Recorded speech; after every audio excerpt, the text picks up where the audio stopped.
Section 1. The simple math to $1,000 a month in dividends. Your goal is simple. You want your money to work for you. You want to earn an income without trading your time for it. One of the most straightforward ways to do this is through dividend investing. Let's start with the target. We want to generate $1,000 every single month from the companies we own. This isn't a get-rich-quick scheme. It's a get-wealthy-slowly plan, built on discipline and simple arithmetic. No fancy cars, no leveraged trades, just a clear, achievable goal. Let's explore a few scenarios to see how the numbers change. Conservative, 3% yield, $400,000. Moderate, 4% yield, $300,000. Aggressive, 5% yield, $240,000. As you can see, a higher yield means you need less capital to start. However, this is a critical point. Chasing the highest yield is often a fool's errand. Very high yields can be a red flag, signaling a company in distress that might soon cut its dividend payment. Therefore, our focus should not be on finding the absolute highest yield, but on finding a sustainable and safe yield. A balanced approach is key. We are not just building an income stream for today, we are building one that can last for decades. This means choosing quality over a flashy high percentage number that might disappear tomorrow. The math provides the map, but wisdom and prudence will guide you safely on the journey.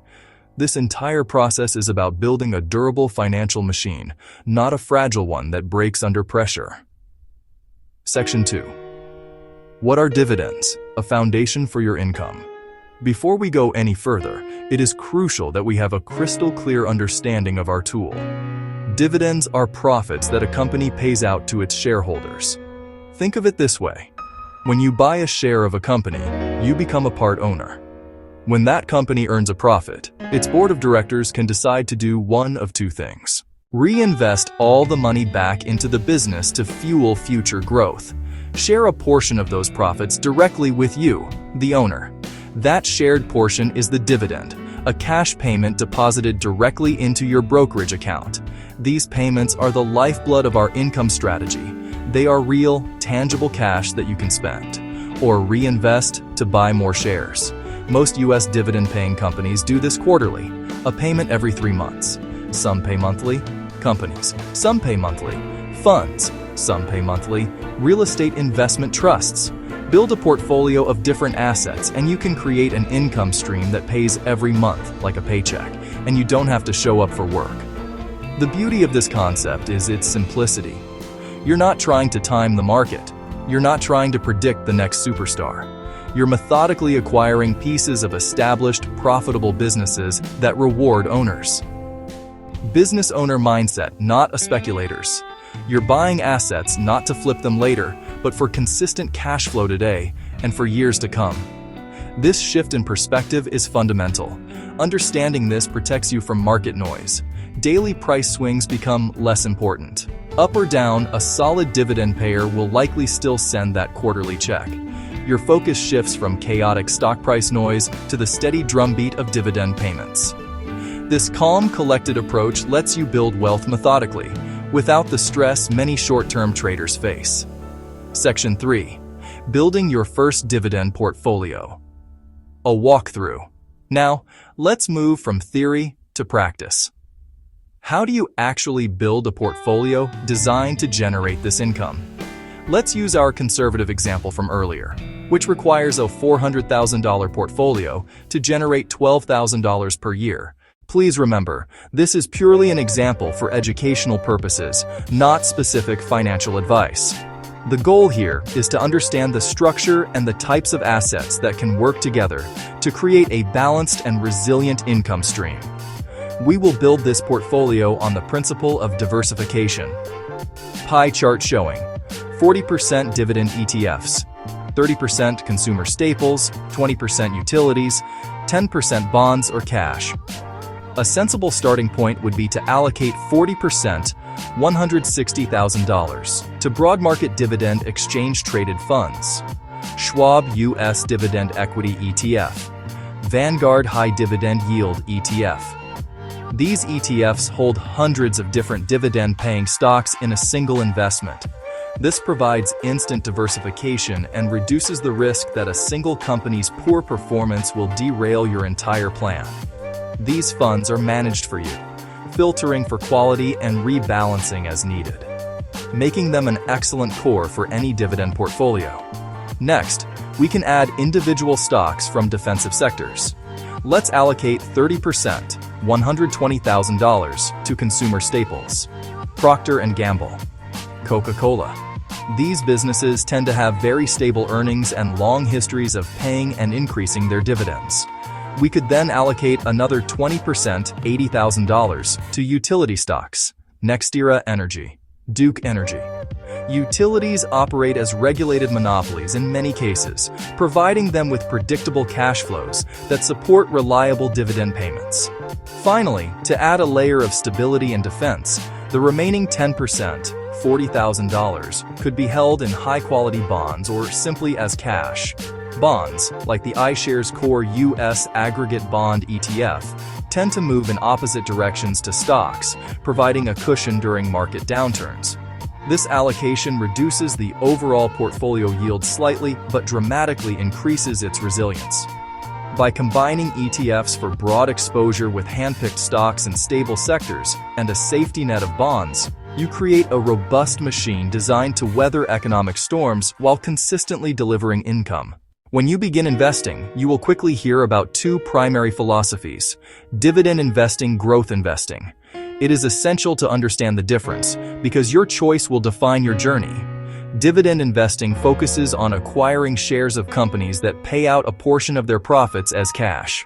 Your primary return comes from this income stream. You are paid to wait. This path is often favored by those who are seeking current income or who appreciate discipline or who appreciate stability. Growth investing, on the other hand, is a different animal entirely. A growth investor typically buys shares in companies that do not pay a dividend. Instead, these companies reinvest all of their profits back into the business to expand as quickly as possible. Think of young technology companies.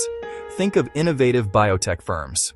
The investor's bet is that this aggressive reinvestment will lead to a dramatic increase in the company's stock price over time. The goal is capital appreciation, not current income. Wealth is built by selling the shares for much more than you paid for them. So, which path is better? The answer is, it depends entirely on your goals and your temperament. If your primary objective is to build the largest possible net worth on paper over a very long time, a portfolio of aggressive growth stocks might get you there faster, albeit with significantly more volatility and risk. However, if your goal is to create a usable, spendable income stream to live on without selling your core assets, the dividend path is far more direct and reliable. It converts corporate profits into cash in your pocket automatically. The key difference comes down to how you access your wealth. A growth investor's wealth is locked up in the stock price. To turn it into cash, they must sell shares. This creates a problem. What if you need money when the market is down? You would be forced to sell your assets at a low price, permanently damaging your portfolio's long-term potential. A dividend investor, however, receives cash regardless of the market's mood. This provides immense psychological comfort and financial stability, especially in retirement. Dividends offer a way to harvest your returns without having to sell the trees. A common question is, how long will this take? The answer depends on two powerful variables: how much you can invest each month, the total return you can achieve on your money. Total return, thus dividend yield. Total return, thus growth in the stock's price. Let's assume you start from zero. You can consistently save and invest $1,000 per month. Assume a conservative average annual total return of 6%. With these numbers, your journey begins. Early years will feel slow. The heavy lifting comes from your monthly contributions.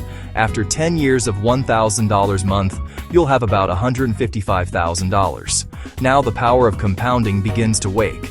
If your portfolio yields 3% on average, $155,000 generates about $4,650 per year. That's about $380 per month. You're not at the goal yet, but you have a serious foundation. Keep the clock running. The real magic happens in the second decade. Keep contributing $1,000 a month and reinvest dividends. Growth accelerates. Your money works harder alongside you.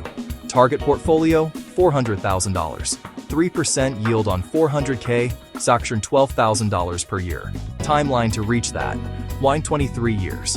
At $400K, you'll get about $1,000 a month in dividends and can stop reinvesting. You can shorten this a lot. The most powerful lever is your savings rate. Increase monthly to $2,000. You'll hit $400K in just over 13 years. Finding ways to earn more or spend less matters more than chasing small extra returns. The simple truth: discipline and savings habits are the engine. It would be irresponsible to paint a picture of dividend investing as a risk-free path. While it is a more conservative strategy than many others, there are still risks you must understand and actively manage. The most significant risk is a dividend cut. Companies are not legally obligated to pay dividends, and during times of severe financial distress, they can reduce or eliminate the payment entirely to preserve cash. This happened to many companies during the 2008 financial crisis and the 2020 pandemic, directly impacting the income of investors who relied on them. Another subtle risk is the yield trap. For example, a stock priced at $50 paying a $2 annual dividend has a 4% yield. If the stock price plummets to $25 due to serious business problems, the yield suddenly appears to be 8%. An unsuspecting investor might see that high yield and buy in, only to find out that the dividend is cut shortly after, and their initial investment has lost significant value. Never invest based on yield alone. Always investigate the health of the underlying business. Furthermore, we must consider the silent erosion of purchasing power caused by inflation. An income of $1,000 per month is wonderful today, but its value will be less in 10 or 20 years. A 3% inflation rate can cut the real value of your income in half in about 24 years. This is why it is critical to invest in companies that have a history of not just paying, but increasing their dividends over time. These dividend aristocrats or dividend kings help your income stream keep pace with, or even outpace, inflation, protecting your lifestyle in the long run. To manage these risks, diversification is your greatest ally. By owning a broad dividend ETF or a wide variety of individual stocks across different industries, consumer staples, healthcare utilities, industrials, you insulate yourself from a blow-up in any single company or sector. You should also focus on companies with strong balance sheets, low debt, and a long, uninterrupted history of dividend payments. Finally, maintaining a cash buffer, an emergency fund of 3 to 6 months of living expenses, ensures you won't be forced to sell your income-producing assets at the worst possible time. We have covered the math, the strategy, and the risks. The path to generating $1,000 a month from dividends is not complex, but it requires action and unwavering discipline. It's a marathon, not a sprint. Financial media noise will try to distract you with the latest hot stock or dire market prediction. Your job is to ignore that noise. Stick to your simple plan. Stick to your boring plan. Stick to your effective plan. The most important step is always the next one you take, no matter how small it may seem. Your immediate next step is to make a concrete plan. First, determine a realistic target yield for your portfolio that aligns with your risk tolerance. A range of 3% to 4% is a sensible, sustainable starting point for most. Second, use the simple formula we discussed to calculate your ultimate portfolio target number. Write this number down. It is your destination. Seeing it in black and white makes it real and gives you a clear goal to work toward. This clarity will motivate you on slow days. Third, build your savings habit. Open a low-cost brokerage account. Set up an automatic monthly transfer. Start with an amount you can stick with, even $50 or $100. You can always increase it later. Begin by investing into a broad, low-cost dividend ETF. This gives instant diversification while you learn and grow confidence. Finally, remember, a journey of 1,000 miles begins with a single step. Don't be intimidated by large numbers. Every dividend investor started with their first dollar. The process is simple. Save money by income-producing assets, reinvest the income, repeat for many years. Stay calm, stay disciplined. Let compounding do the heavy lifting. Your future self will thank you for the steady, reliable income that gives you freedom and peace of mind.